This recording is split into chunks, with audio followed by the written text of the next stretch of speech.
అమ్మాయి పక్షాన మాట్లాడితే వాళ్ళ ఛార్జ్ షీట్లు ఏం పెట్టారు సార్?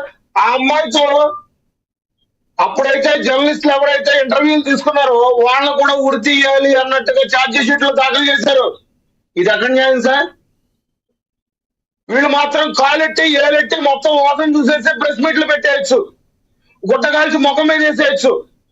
ఇప్పుడు కోడం ప్రభుత్వంలో మేము అండగా నిలబడితే మాత్రం వీళ్ళకి భయాలు పుట్టుకొస్తున్నాయి. ఎవరికి తెలియదు సార్ ఇలా అక్రమ సంపాదన గురించి? రైట్. ఇవాళ రాష్ట్రాన్ని గొల్లగొల్ల చేసిన పరిస్థితి గురించే చూసుకోవాలి కదా సార్. బలవంతంగా 3 పార్టీలు కలిపి అధికారంలోకి వచ్చినాయా?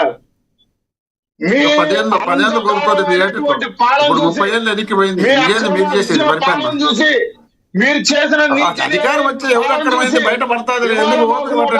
సీట్లు కట్టబెట్టారు. ఒక బాధ్యత పెట్టుకుంటే అందరికి కట్టబెట్టారు అధికారంలోకి. ఏం మాట్లాడుతున్నారు మీరు? ఈవీఎంలు తెచ్చుకుంటే అందరికి వచ్చాయి, 200 వస్తాయి, 175 కాదు 200 కూడా తెచ్చుకోవచ్చు. అదే చెప్తున్నా కదా, అటువంటి నీచ రాజకీయాలు చేయాలంటే మేము 100 చేస్తాం. మేము బాధ్యతను స్వచ్ఛమైన పాలనట్టుంటారు మీ పాలన.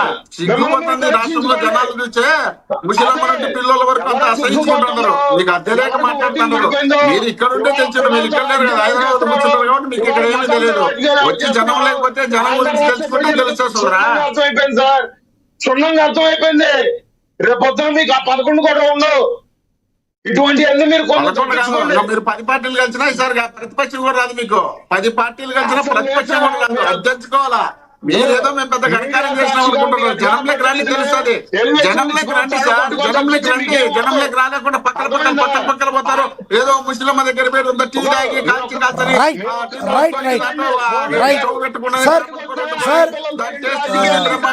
మోహన్ రెడ్డి గారు, లక్ష్మీకాంత్ గారు మళ్ళీ ఇస్తారు. మోహన్ రెడ్డి గారు, లక్ష్మీకాంత్ గారు మళ్ళీ ఇస్తాను మీకు. మళ్ళీ ఇస్తాను. మోహన్ రెడ్డి గారు జనం దగ్గరికి రండి, జనంలోకి రండి అని ఇప్పుడు మనం చెప్తే ఎట్టా సార్? మనం అంటే ఇప్పుడు జగన్మోహన్ రెడ్డి గారు ఎప్పుడో స్టార్ట్ అవుతుంది కదా, స్టార్ట్ అయ్యాక చెప్పండి. ఆ జనం మధ్యలోకి వెళ్ళాక అప్పుడు చెప్పండి, లేదంటే కనీసం అసెంబ్లీకి వెళ్ళాకైనా చెప్పండి. 2 వెళ్లకుండా జనంలోకి రండి అంటే మనల్ని ఎలా నమ్ముతారు సార్? ఇస్తాను, నేను మళ్ళీ ఇస్తాను, ఆగండి. రైట్. మీరు మూడో వ్యక్తిగా బాగానే వాదిస్తున్నారు కానీ 10 మంది వీళ్ళు అసెంబ్లీలో ఉన్నారు తిట్టేదానికి. ఇద్దరిని తీసుకొచ్చి ఒక క్రిమినల్ మైండ్ ఉన్నటువంటి వ్యక్తులు ఇద్దరిని స్పీకర్ గా పెట్టారు. వాళ్ళు తిట్టేదానికి వీళ్ళు మాట్లాడారు. రాష్ట్ర ప్రజల సమస్యలు కాదు వీళ్ళకి కావాల్సింది. ఒక్కసారి తిట్టించుకోండి సార్, పోనీ సార్ గతంలో ప్రజల కోసం ఒక్కసారి తిట్టించుకోండి. సింపతి వర్కౌట్ అవుద్ది, మీకు సింపతి వర్కౌట్ అవుద్ది. పోనీ చంద్రబాబు నాయుడు గారు తిట్టారు కదా, గతంలో చంద్రబాబు నాయుడు గారిని తిట్టారు కదా, ఆయన బాధపడ్డారు కదా, ఏడ్చారు కదా, సీఎం అయ్యారు కదా. ప్రజల కోసం తిట్టించుకోండి. ఏమి చేయకుండా, ప్రయత్నం చేయకుండా నాకు అది జరిగిపోతే ఇది జరిగిపోతే ఊరుకోండి సార్. లక్ష్మీకాంత్ గారు దయచేసి కాసేపు సమయం పాటించండి. నేను మళ్ళీ ఇస్తాను. లక్ష్మీకాంత్ గారు నేను మళ్ళీ ఇస్తాను మీకు. దయచేసి శ్రీనివాస్ గారికి ఇద్దాం. ఈయనకి మాత్రం నేను మోహన్ రెడ్డి గారితో మాట్లాడేది జనంలోకి రండి అనే అర్హత ఫస్ట్ ఉంది మీకు. 5 ఏళ్ల పాటు జనంలో విపరీతంగా తిరిగి జగన్మోహన్ రెడ్డి గారు సార్, అదే సార్ మీరు సార్ అంటున్నా కాదు సార్. ఇప్పుడు ప్రజలకి చెప్పొద్దా? ప్రజలకి ప్రభుత్వానికి నావుగా ఉండేవాళ్ళే కదా జర్నలిస్టు. మీరు అసెంబ్లీకి వెళ్ళడం లేదు, జనంలోకి పోనీ స్టార్ట్ అండి. పోనీ అసెంబ్లీకి వెళ్ళొద్దులే, మీకు బాధగా ఉంది, అసెంబ్లీకి వెళ్ళమాకండి. ఆ జగన్మోహన్ రెడ్డి గారు ఏదో జగన్మోహన్ రెడ్డి గారిది పాదయాత్ర స్టార్ట్ అవుతుంది కదా, తొందరగా స్టార్ట్ చేయండి సార్. పాదయాత్ర స్టార్ట్ చేయండి. జగన్మోహన్ రెడ్డి గారిని ప్రజా కోర్టులో అడ్డు పెట్టండి, ప్రజల్లో నిత్యం ఉండమనండి. ఆ తర్వాత జనంలోకి రండి అని మీరు అనండి, బాగుంటుంది. ఓకే మీరు జగన్మోహన్ రెడ్డి గారు ఎంత తొందరగా పాదయాత్ర స్టార్ట్ చేస్తే అసెంబ్లీ గురించి మర్చిపోతారు జనాలు. ఫోన్లే మా దగ్గరికన్నా వచ్చారని మర్చిపోతారు.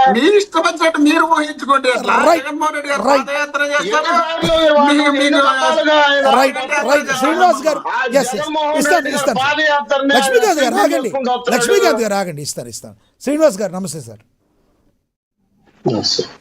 శ్రీనివాస్ గారు, జత్వానీ కేసు విషయంలో జత్వానీదే తప్పు ఉన్నది అన్నట్టుగా ఆమె బెదిరించింది అన్నట్టుగా సిఐడి అధికారులు తేల్చారు. మరి దీన్ని ఎలా చేస్తారు?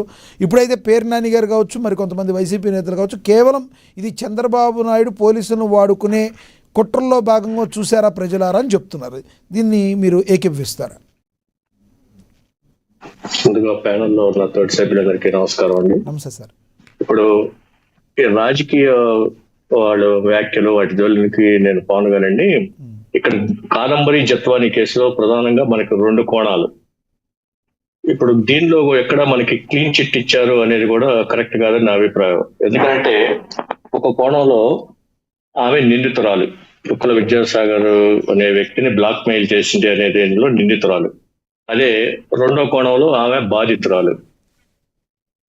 ఇప్పుడు ఈ నిందితురాలు కోణంకి సంబంధించి మనం పోలీసులు ఛార్జ్ షీట్ దాఖలు చేశారు, సిఐడి దాఖలు చేసింది. ఛార్జ్ షీట్ దాఖలు చేసిన దానిలో కూడా దాదాపు ఫస్ట్ లో ఒక 10 సెక్షన్ల దాకా పెట్టారు. చివరికి అన్ని సెక్షన్లు తీసేసి ఒకే ఒక సెక్షన్ ని ఉంచారు. దానికి మిగిలిన తర్వాత 4 నిందితులు, ఆమె తల్లి, తండ్రి, సోదరుడు, వాళ్ళందరినీ కూడా తొలగించేందుకు అనుమతి ఇవ్వాలని కూడా కోర్టులో పిటిషన్ దాఖలు చేశారు. ఇది ఒక యాంగిల్. ఛార్జ్ షీట్ దాఖలు చేయటం, ఒక కేసు ఫైల్ అయిన తర్వాత అది మ్యాండేటరీ కాబట్టి అది దాఖలు చేశారు. అంత మాత్రం చేత అదేమి నేర నిర్ధారణ జరిగినట్టు కూడా కాదు. దానికి న్యాయస్థానం తుది తీర్పు వెలువరించే వరకు కూడా అది విచారణ దీనిలాగానే ఉంటుంది. అయితే రెండో కోణంలో వీళ్ళు చెప్పేది, అప్పుడు పోలీస్ అధికారులు చాలా అత్యుత్సాహం ప్రదర్శించి నిబంధనలకు విరుద్ధంగా వ్యవహరించారు, ప్రొసీజర్స్ ఏమి ఫాలో అవ్వలేదని చెప్పేసి వాళ్ళని మీద ఒక అభియోగం దాఖలైంది, సిఐడి చేసింది. ఇప్పుడు వాళ్ళు కొంతమంది అరెస్ట్ అయ్యారు, రకరకాల స్టేజ్ల్లో ఉంది వాళ్ళ మీద చర్యలు కూడా. కానీ ఇది ఇక్కడ గమనించాల్సింది ఏంటంటే, మనం ఇప్పుడు సిఐడి ఛార్జ్ షీట్ ని మీరు ప్రాతిపదికగా తీసుకొని ఇట్లా ఇచ్చిందని వీళ్ళు చెబుతున్నారు కదా.